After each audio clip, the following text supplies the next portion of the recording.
E aí, pessoal, beleza? Hoje eu quero compartilhar com vocês uma mensagem que Deus colocou no meu coração, os 3 pilares para uma vida cristã bem-sucedida. Na palavra de Deus, nós vamos encontrar diversos fundamentos, diversos pilares, bases sólidas, que nós podemos nos apoiar para ter uma vida cristã bem-sucedida. Só que eu quero compartilhar aqui com você 3 pilares que recentemente nós compartilhamos aqui com os jovens da nossa igreja, que são a palavra de Deus, a fé e o amor. Por que a palavra de Deus? Para isso nós vamos ler o Salmo 119, versículo 11.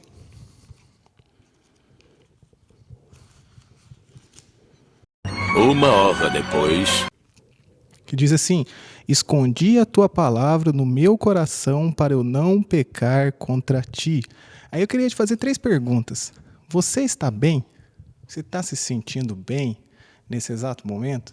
A segunda pergunta: suas contas estão pagas? Espero que sim, né? Espero que suas contas estejam todas pagas. E você está com saúde também? Porque uma coisa interessante a gente pensar. Se eu estou bem, se as minhas contas estão pagas, se eu estou com saúde, por que eu vou guardar a palavra de Deus? Por que eu vou me impor o encargo de colocar pesos sobre a minha vida? Se eu estou me sentindo bem, minhas contas estão em dia, eu estou com saúde, a minha família está bem. Muitas pessoas não guardam a palavra de Deus, muitas pessoas deixam de guardar a palavra de Deus por conta desse entendimento errado. Olha o que a palavra de Deus diz em Eclesiastes 11, 9.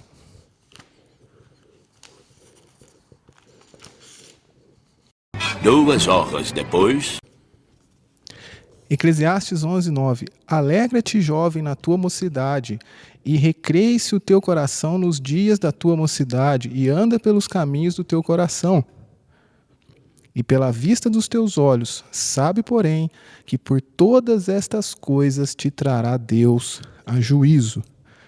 Tudo o que você fizer na sua vida, estudar, trabalhar, coisas boas, elas vão garantir o seu bem-estar nessa terra. Mas a única coisa que vai te garantir o bem-estar eterno é a palavra de Deus. Porque na palavra de Deus é onde você se conecta com Deus na terra para ir morar com Ele na eternidade. Muitas vezes você fala assim, eu estou bem, minha vida está boa, eu estou com saúde, minha família está tranquila, então eu não preciso guardar esses mandamentos. Tem tantas pessoas por aí que não guardam a palavra de Deus e estão vivendo uma vida boa. Tem tantas pessoas por aí que não guardam a palavra de Deus e estão com a vida melhor do que a minha. Mas aí a escolha nossa é a seguinte: eu quero pensar somente nessa vida ou eu vou pensar também na eternidade? Porque pode ser que as pessoas tenham uma vida boa sem guardar a palavra de Deus. Se você guardar a palavra de Deus, você vai ter uma vida melhor. Mas enfim, você pode ver muitas pessoas que guardam a palavra de Deus, que não guardam a palavra de Deus, mas têm uma vida boa. O salmista Asaf, no Salmo 73, chega a questionar a Deus e dizer assim: Senhor, o ímpio está tendo uma vida tranquila e eu estou aqui sofrendo, até que Deus pega o salmista Asaf e mostra para ele, fala, olha, e a eternidade dessas pessoas, como é que está? Então, por que a palavra de Deus é um pilar para nós? Ainda que muitos se justificam, ainda que muitos não querem guardar a palavra com essa justificativa de que as pessoas não guardam esse dom muito bem, mas e a eternidade delas? E a eternidade sua? A única coisa que pode garantir a nossa eternidade é a palavra de Deus, porque é somente nesse livro que nós encontramos Deus aqui na terra. E nós encontramos Deus aqui na terra através desse livro, para que nós possamos nos conectar com Ele na eternidade, para que não só a nossa vida aqui seja boa, mas para que nós tenhamos uma eternidade com Deus. Então esse é o nosso primeiro pilar. Qual que é o segundo pilar que eu queria compartilhar aqui? A fé. E por que a fé? Porque não há nada mais real do que o reino de Deus. Preste atenção nessa afirmação. Não há nada mais real do que o reino de Deus. Todavia, ele é um reino invisível.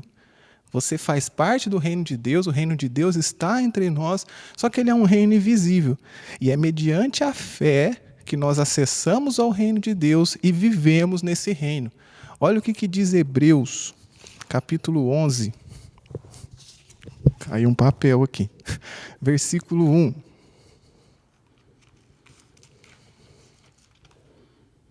Hebreus 11, 1. 3 horas depois. Ora, a fé é o firme fundamento das coisas que se esperam e a prova das coisas que não se veem. Porque o reino de Deus é um reino real, porém um reino invisível. Como eu provo que o reino de Deus é um reino real, sendo um reino invisível? Mediante a fé. A fé é o firme fundamento das coisas que se esperam e a prova das coisas que não se veem.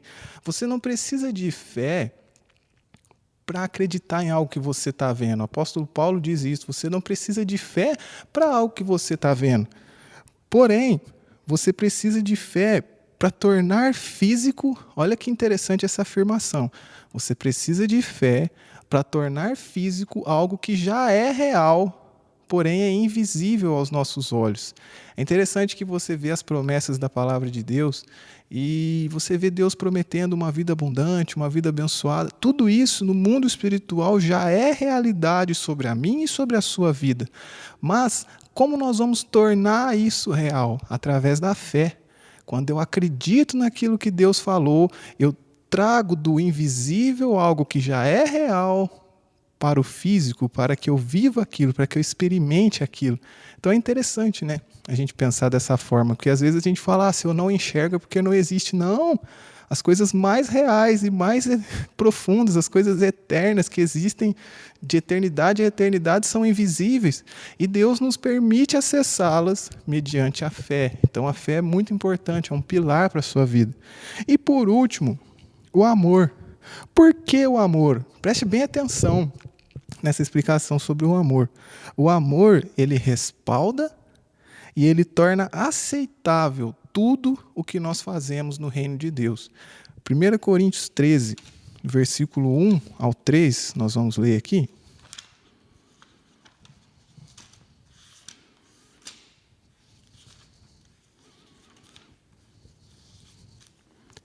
Olha que interessante. Ainda que eu falasse a língua dos homens e dos anjos e não tivesse amor, seria como o metal que soa ou como o sino que tine. Ainda que tivesse o dom de profecia e conhecesse todos os mistérios e toda a ciência, e ainda que tivesse toda a fé, de maneira tal que transportasse os montes, e não tivesse amor, nada seria.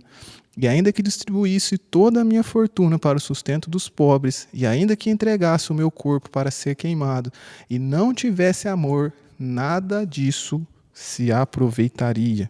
Interessante se observar que nesse trecho que nós lemos, ele fala a respeito da palavra e ele fala a respeito da fé. Todavia, você vê que o apóstolo Paulo fala o quê? Se não tivermos amor, nada disso vai se aproveitar. O que respalda tudo que você faz no reino de Deus? O que torna aceitável tudo que você faz no reino de Deus? O amor. Agora, olha que interessante. Deus, ele coloca a árvore do conhecimento do bem e do mal no jardim do Éden para que o homem pudesse demonstrar amor.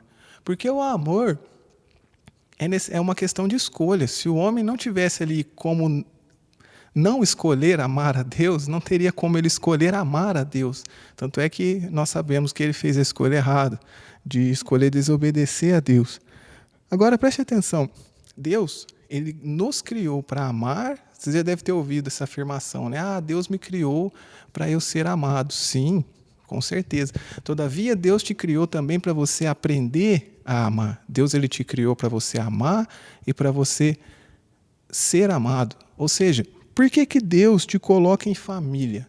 Por que Deus te coloca em comunidade? Por que Deus ele te coloca em igreja? Porque é no meio das pessoas onde você vai conseguir amar e ser amado. Agora, para a gente fechar aqui essa questão do amor, por que muitas pessoas não conseguem amar nos dias de hoje? Por que muitas pessoas, eu não amo, enfim.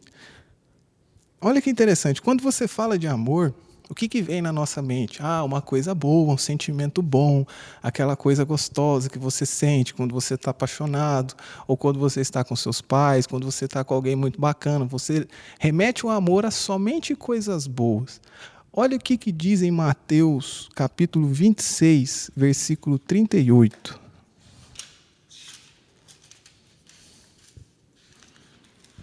2000 anos depois. Veja bem. Então, Jesus falando, então lhes disse, a minha alma está cheia de tristeza até a morte. Ficai aqui e vigiai comigo. O que esse texto tem a ver com amor? Jesus ele se encontra ali na parte final da sua missão, onde ele ia morrer na cruz para levar os pecados de toda a humanidade. E o que Jesus declara nesse texto que nós lemos? A minha alma está angustiada até a morte. Por que a alma de Jesus se angustiou? Porque ele amou. Muitas vezes nós pensamos que amar é somente trazer coisas boas para nós. Isso não é amor, isso é egoísmo. Amar implica em renúncia, amar implica em fazer coisas que vão nos machucar muitas vezes. Veja Jesus, Jesus porque ele me amou, Jesus porque ele amou você. A alma dele se angustiou até a morte. E isso é o quê? Isso é amor. Amor é quando eu me disponho a fazer o bem. Amor é quando eu me disponho a me sacrificar muitas vezes por amor a Deus, por amor ao próximo, para que a verdade seja feita, para que o bem seja feito, assim como Jesus fez. Ele tinha uma missão que era morrer por nós, que era nos salvar, e ele nos amou até o final, ainda que esse amor implicasse em dor e sofrimento para ele, ainda que esse amor implicasse em que a alma dele se angustiasse a ponto dele falar, minha alma está angustiada até a morte. Entenda isso, se você quer amar a Deus e quer amar ao próximo, não vai ser fácil. Todavia, no reino de Deus, em tudo que você fizer, que você quiser ofertar a Deus, oferecer a Deus, você precisa fazer isso com a motivação certa, você precisa fazer isso com o amor, porque é isso que vai respaldar, isso que vai tornar aceitável aquilo que você fizer diante de Deus. Então é isso que eu queria compartilhar com vocês aqui nesse vídeo. 3 fundamentos para a nossa vida cristã. O primeiro fundamento, a palavra de Deus, que é onde nós conhecemos a Deus, e é por meio dela que na vida terrena nos conectamos a Ele para que nós possamos morar com Ele na vida eterna. A fé, que é a prova de que o reino de Deus, que é invisível, está no meio de nós, e nós vivemos nele, nós habitamos nele. E o amor, que é o que vai respaldar tudo que você faz, seja suas orações, suas ofertas, seu louvor, tudo vai ser respaldado se você fizer isso para Deus com amor. E se você chegou até aqui, se você assistiu todo esse vídeo, se essa informação foi interessante para você, eu vou pedir para você deixar aí o seu gostei, para você compartilhar esse vídeo com mais pessoas, para que mais pessoas sejam abençoadas através dessa palavra.